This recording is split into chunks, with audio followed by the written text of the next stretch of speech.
دیکھیں، پاکستان اور United States کے جو تعلقات ہیں وہ بڑے گہرے ہیں اور بڑے پرانے تعلقات ہیں، اور اس میں جو بھی ایشوز رائز ہوتے ہیں ہم بات چیت کے ساتھ حل کرتے ہیں. اور میں یہ بھی انڈر لائن کرنا چاہوں گی کہ جو گورنمنٹ آف یونائٹڈ اسٹیٹس ہے اس کے ساتھ گورنمنٹ آف پاکستان انگیج کرتی ہے. تو کوئی بھی انڈیویجول اگر اپنی پرسنل کیپیسٹی میں کوئی اسٹیٹمنٹ دیتا ہے تو اس پر ہم کامنٹ نہیں کرتے ہیں.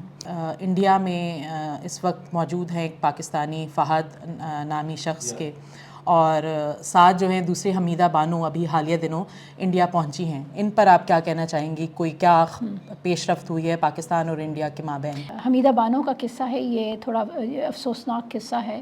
یہ پاکستان آئی تھیں کئی سال پہلے. ان کو ہیومن اسمگلرز لے کر آئے تھے انڈیا سے. ان کی فیملی انڈیا میں ہی بستی ہے اور یہاں پر وہ کئی سال سے مقیم تھیں. ان کا جو کیس ہے یہ سوشل ورکرز نے فارن آفس تک پہنچایا.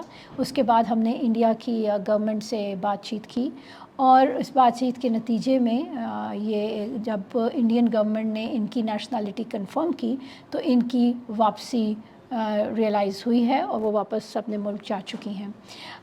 جو دوسرا کیس ہے فہد صاحب کا، وہ ان کو لوکل کورٹ نے بری کر دیا ہے، اور پاکستان کا جو سفارت خانہ ہے دلی میں وہ انڈین حکام کے ساتھ رابطے میں ہے، اور ہم کوشش کر رہے ہیں کہ ان کو جلد سے جلد پاکستان لایا جائے.